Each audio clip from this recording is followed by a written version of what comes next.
എല്ലാവർക്കും നമസ്കാരം. The art of നിഷയിലേക്ക് എല്ലാവർക്കും സ്വാഗതം. ഞാൻ നിഷ. പ്രശസ്ത ചിത്രകാരനായ രാജാ രവിവർമ്മയുടെ ഹംസവും ദമയന്തിയും എന്ന ചിത്രത്തെ മ്യൂറൽ ശൈലിയിലേക്ക് മാറ്റിയാണ് ഞാൻ ഇന്ന് വരയ്ക്കുന്നത്.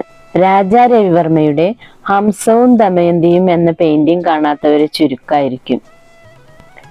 മ്യൂറൽ ശൈലിയിലേക്ക് മാറ്റി വരയ്ക്കുമ്പോൾ സ്വാഭാവികമായും വളരെയധികം ഡെക്കറേറ്റീവ് ആയിട്ടുള്ള വസ്ത്രങ്ങളും ആഭരണങ്ങളും എല്ലാം വരച്ചു ചേർക്കേണ്ടതായിട്ട് വരും. അതിനാൽ രവിവർമ്മയുടെ പെയിന്റിങ്ങിലെ കഥാപാത്രങ്ങളെ മാത്രമേ ഈ പെയിന്റിങ്ങിൽ നിങ്ങൾക്ക് കാണാൻ സാധിക്കൂ. രവിവർമ്മ ഓയിൽ പെയിന്റിലാണ് ഹംസവും ദമയന്തിയും വരച്ചിരിക്കുന്നത്. ഞാൻ അക്രിലിക് പെയിന്റാണ് ഉപയോഗിച്ചിട്ടുള്ളത്. നിങ്ങൾക്കറിയാലോ, മ്യൂറൽ പെയിന്റിംഗ് ചെയ്യുമ്പോൾ സാധാരണ അക്രിലിക് പെയിന്റാണ് ഉപയോഗിക്കാറ്. കേരളത്തിലെ തിരുവനന്തപുരത്തുള്ള ശ്രീ ചിത്ര ആർട്ട് ഗാലറിയിലാണ് രവിവർമ്മയുടെ ഈ ചിത്രം ഇപ്പോഴുള്ളത്.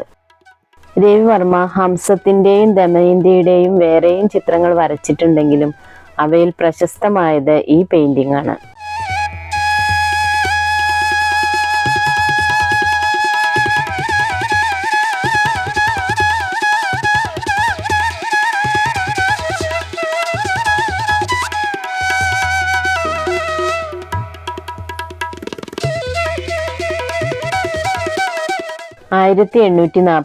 ഏപ്രിൽ 29 നീലകണ്ഠ ഭട്ടതിരിപ്പാടിന്റെയും ഉമാ അംബബായി തമ്പുരാട്ടിയുടെയും പുത്രനായി കിളിമാനൂർ കൊട്ടാരത്തിലാണ് രവിവർമ്മ ജനിച്ചത്.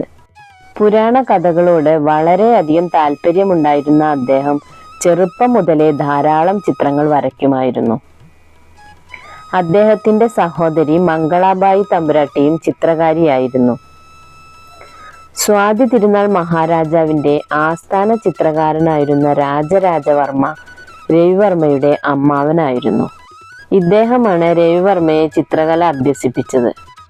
രവിവർമ്മ എണ്ണച്ചായത്തിൽ വരച്ച ബക്കിംഗ്ഹാം പ്രഭുവിന്റെ ഛായാചിത്രം മദ്രാസ് ഗവൺമെന്റ് ആസ്ഥാനത്ത് സ്ഥാപിച്ചതോടെ അദ്ദേഹം പ്രശസ്തിയിലേക്ക് ഉയർന്നു.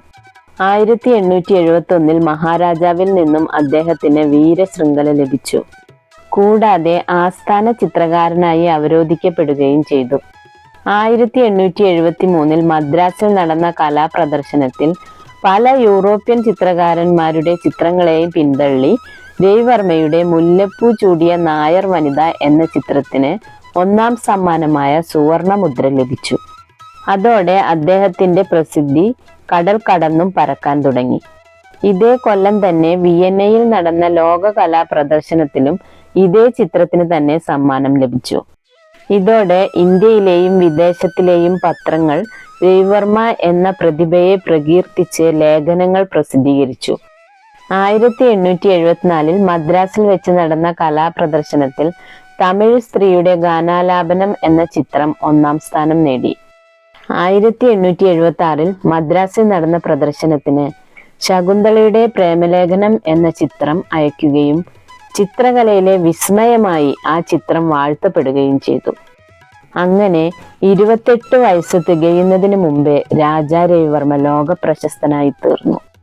1879 മുതൽ ഗ്രന്ഥകാരനും ചിത്രകാരനുമൊക്കെ ആയിരുന്ന അനുജൻ രാജാ രാജവർമ്മയായിരുന്നു രവിവർമ്മയുടെ മുഴുവൻ കാര്യങ്ങളും നോക്കി നടത്തിയിരുന്നത്. 1880 പൂനെയിൽ നടന്ന ചിത്രപ്രദർശനത്തിലും രവിവർമ്മയ്ക്ക് 1ാം സ്ഥാനം ലഭിച്ചു.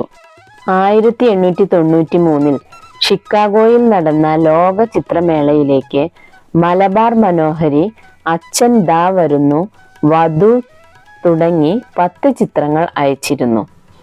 അവിടെയും രവിവർമ്മ 1ാം സ്ഥാനം കരസ്ഥമാക്കി. മറ്റാർക്കും നൽകാത്ത കൈസർ-എ-ഹിന്ദ് എന്ന ബഹുമതി 1904 ബ്രിട്ടീഷ് ഭരണകൂടം രവിവർമ്മയ്ക്ക് നൽകി ആദരിച്ചു. 1906 ആയപ്പോഴേക്കും പ്രമേഹ രോഗബാധിതനായിരുന്ന രവിവർമ്മയുടെ നില വളരെ മോശമായി. 1906 ഒക്ടോബർ 2 ആ ഇതിഹാസ ചിത്രകാരൻ നിര്യാതനായി. അഴകും തന്മയത്വവും സമന്വയിപ്പിച്ച് അദ്ദേഹം വരച്ച ചിത്രങ്ങൾ ഭാരതീയ പുരാണ കഥാപാത്രങ്ങൾക്ക് ചിത്രസാക്ഷാത്കാരം നൽകി. രവിവർമ്മ എന്ന ചിത്രകാരന്റെ പ്രസക്തിയും പ്രശസ്തിയും ഇതായിരുന്നു. മഹാരാഷ്ട്രയിലെ സ്ത്രീകളുടെ വേഷമായിരുന്ന സാരി, ഇന്ത്യൻ വേഷം എന്ന നിലയിലേക്ക് വളർന്നത്. രവിവർമ്മയുടെ ചിത്രങ്ങളിലെ സ്ത്രീകൾ സാരിയുടുത്തിരുന്നവരായതുകൊണ്ടാണ് എന്ന് ഒട്ടുമിക്ക ചരിത്രകാരന്മാരും ഉറച്ചു വിശ്വസിക്കുന്നു.